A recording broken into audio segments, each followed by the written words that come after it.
پر تھانوی صاحب لکھتے فرماتے کہ اس کی بخشش ہو گئی. اور کیوں ہوئی؟ کہتے ہیں کہ دھوبی کا بار بار یہ کہنا کہ غوث پاک کا دھوبی ہوں اس کی نسبت کے کبھی ہونے کی دلیل تھا. لیکن یہ مرنے کے بعد پتا چلے گا. جو مولا علی علیہ السلام کا قول ہے کہ انسان سویا ہوا ہے جیسے ہی مرے گا تو جاگ اٹھے گا, اوہ یہ کیا ہوا, تو یہی کچھ ہی ہونا ہے.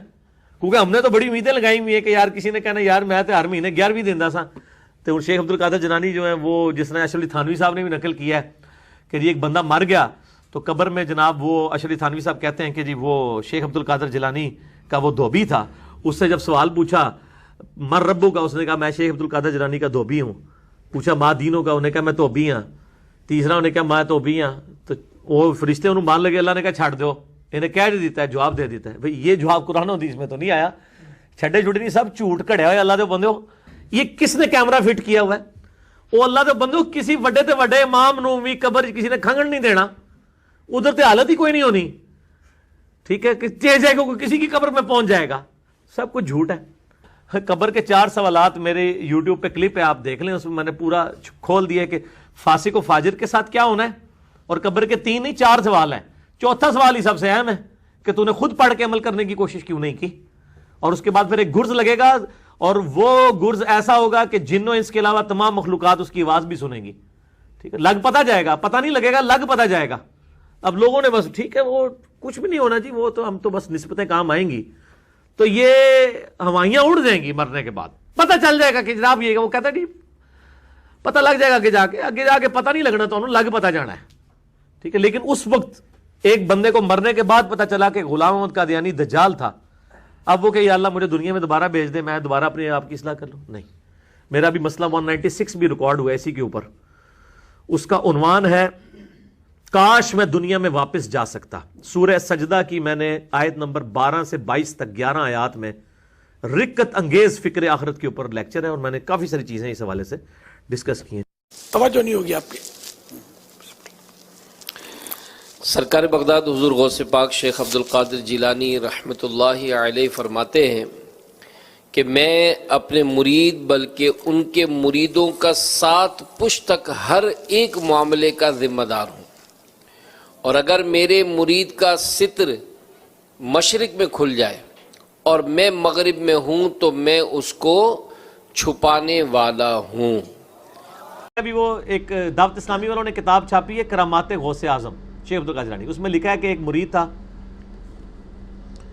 تو وہ اس نے نا ان کی وہ جو لوٹا تھا نا اس کی ٹوٹی قبلہ رخ نہیں رکھی ہوئی تھی, تو کو کتنے پہنچ دے جائے.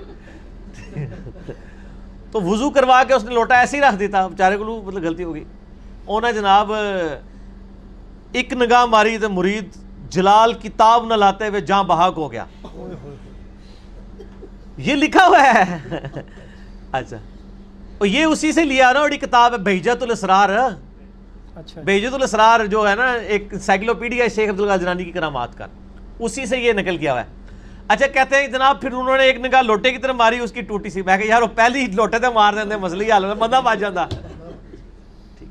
جھوٹ ہے, یعنی یہ ہم مذاق شیخ عبد القادر جیلانی کا نہیں اڑا رہے, ان کی طرف جھوٹ منسوب بالکل. اسی طرح ان کی طرف انہوں نے جھوٹ منسوب کیا کہ انہوں نے کہا ہے میں مشرق میں ہوں, یہ بہجت الاسرار میں لکھا ہے, میں مشرق میں ہوں اور میرا مرید مغرب میں ہو, اس کا ستر کھل جائے تو میں اس کا ستر ڈھانپ دوں گا. مزید میرے غوث پاک رحمۃ اللہ تعالی علیہ فرماتے ہیں اگر میرا مرید مشرق میں ہو اور میں مغرب میں ہوں اور اس کا پردہ کھلے میں ڈھانک دوں گا. تو میں نے اس پہ ان کو کہا تھا کہ یار اگر آپ اتنے کانفیڈنٹ ہیں, ٹھیک ہے جی,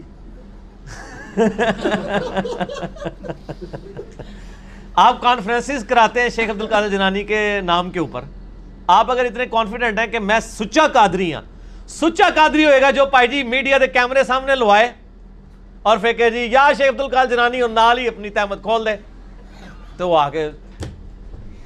ویسے میرا مشورہ یہ کرنے سے پہلے آپ انڈر ویئر پہن لیجئے گا, کیونکہ مجھے 100% یقین ہے کہ آپ جو ہے آپ کو بے عزتی کا سامنا ہی کرنا پڑے گا. جب ہم یہ مذاق اڑاتے ہیں, یہ کہتے ہیں بزرگوں کا مذاق اڑا رہے ہیں, ہم بزرگوں کا نہیں اڑا رہے ہیں, بزرگوں کا مذاق آپ نے اڑوایا ہے. ہم نہیں کہتے کہ انہوں نے یہ باتیں کہی ہیں. قصیدہ غوثیہ میں اتنے کفریات لکھے ہوئے ہیں, اتنے شرکیہ باتیں لکھی ہوئی ہیں, ان کا اسلام سے دور دور تک تعلق نہیں ہے. اور جو انہوں نے متکبرانہ دعوے کیے ہوئے ہیں یعنی کوئی شخص اس طرح کا دعویٰ کر سکتا ہے کہ تمام اولیاء کی گردن پہ میرا پاؤں ہے؟ جو بندہ اللہ کا نیک بندہ ہے وہ تو ڈرتا ہی رہتا ہے.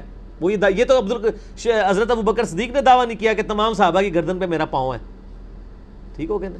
اس طرح کے یہ سارے دعوے جھوٹے ان کی طرف منسوب ہیں. انہوں نے یہ باتیں نہیں کی. شیخ عبد القادر جیلانی کی جو صحیح بات ہے وہ مجھے پتہ ہے, میں آپ کو بتا دیتا ہوں. ان کو کسی نے بتایا کہ جی عید کا چاند نظر آ گیا.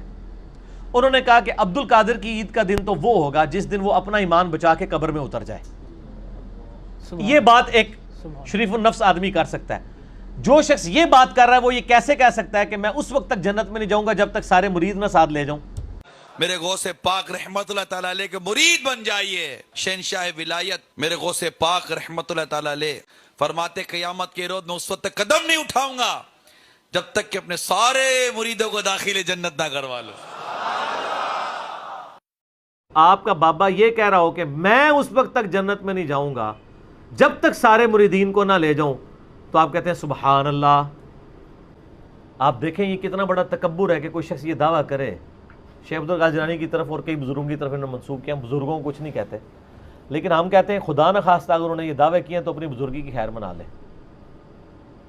یہ دعویٰ تو اللہ کے نبی نے نہیں کبھی کیا. بخاری مسلم کی حدیث ہے, میری بیٹی فاطمہ میرے مال سے جو لینا ہے لے لے, اگر اللہ کے حضور پکڑی گئی تو میں تجھے چھڑوا نہیں سکوں گا. حالانکہ جنتی عورتوں کی سردار ہے, صحیح بخاری میں ہے, مسلم میں بھی. ان کو سینٹرڈ کر کے ہمیں بتائی گئی یہ بات. اب یہ جو بزرگ کہتے ہیں ہمارے سلسلے میں بیعت ہوں جنت میں لے جائیں گے, جنت بلکہ شیخ عبد القادر جیلانی کے ساتھ تو یہ منسوب ہے کہ جی ان کا یہ دعویٰ ہے کہ جو ہمارے قادری سلسلے میں بیعت ہوگا تو وہ اس وقت تک نہیں مرے گا جب تک موت کے وقت وہ کلمہ نہ پڑھ لے. میرے غوث پاک رحمت اللہ تعالیٰ علیہ فرماتے ہیں میرا مرید بغیر توبہ کیے دنیا سے رخصت نہیں ہوگا. کتنی عظیم خوشخبری. یہ نبی علیہ السلام نے تو کہیں دعویٰ نہیں کیا, حضرت ابوبکر عمر عثمان و علی نے تو کہیں دعویٰ نہیں کیا. ان سے بڑھ کے کون تھا؟ تو یہ بزرگوں کے ساتھ, اور اس کے اوپر کہتے ہیں سبحان اللہ. دیکھا کتنے پہنچے بزرگ ہیں. یہ تکبر نہیں ہے, یہ اصل تکبر ہے. کوئی شخص انکلوڈنگ شیخ عبد القادر جیلانی اپنی آخرت کے بارے میں وثوق سے نہیں کہہ سکتے کہ میرے ساتھ کیا بننا ہے, سوائے اللہ کی وحی سے جو اللہ نے نبی کے اوپر بھیجی یا ان کے ذریعے صحابہ اور اہل بیت کو خوشخبریاں دی. باقی تو ہماری اسیسمنٹ ہی ہے نا صرف کسی کے بارے میں کہ اللہ تعالیٰ ان کے ساتھ ایسا معاملہ کرے گا. وثوق سے تو آپ نہیں کہہ سکتے.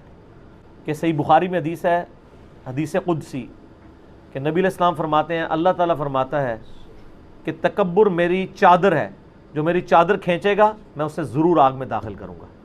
صحیح مسلم میں حدیث ہے اللہ کے محبوب صلی اللہ علیہ وآلہ وسلم فرمایا جس کے دل میں رائی کے دانے کے برابر بھی تکبر ہوا جنت میں نہیں جائے گا. تو دین شعبدے بازی کا نام ایک جو ہمارے ملک میں اللہ رسول کا اتنا تعارف نہیں ہے جتنا ولیوں کا تعارف ہے. ولیوں کا تعارف کرنا, ان کی زندگی پڑھنا ہمارے ایمان کا حصہ ہے. لیکن ہم ہندی معاشرت سے متاثر ہیں. ہم نے ولیوں کو بھی اللہ کے قریب پہنچا دیا اور جھوٹی سچا جو کچھ چاہا لکھ دیا. اس امت نے دین کو بچایا ہے سند کے ساتھ. یہ تھوڑا ہے کہ جو مرضی لکھا ہوا آمین. شیخ عبد القادر جیلانی رحمۃ اللہ تبارک و تعالیٰ علیہ پیران پیر ہیں, اس میں کوئی دوسری رائے ہے ہی کہ وہ ولایت کے مقام میں سب سے اوپر ہیں. اللہ نے ان کو یہ مقام دیا ہے. لیکن ان کے بارے میں جھوٹی باتیں. سلام پھیرتے تھے, جب ادھر منہ کرتے تھے تو ادھر والے علماء بن جاتے تھے, اور ادھر منہ پھیرتے تھے تو ادھر والے حافظ بن جاتے تھے, اور وہ ان پڑھ کہتے ہیں سبحان اللہ. ارے بھائی ایسا نہیں. میرے نبی سے بڑی نظر ہے جیلانی کی. قطب سبحانی, پیران پیر, جتنے ٹائٹل دو تھوڑے ہیں, لیکن میرے نبی کے سامنے تو وہ ایک تنکے کی حیثیت نہیں رکھتے ہیں. ساری ولایت تو بہت چھوٹی چیز ہے. سارے انبیاء اکٹھے ہو جائیں تو میرے نبی کے سامنے کیا ہے؟ کچھ بھی نہیں. تو میرے نبی سلام پھیرتے تو عالم بنا دیتے, ادھر سلام پھیرتے تو حافظ بنا دیتے. آپ نے تو کیا نہیں تو یہ پیران پیر کیسے کر دیا؟ یہ اس قسم کے جھوٹے قصوں نے وہ دین کا حلیہ بگاڑ دیا, دین کی شکل بگاڑ دی.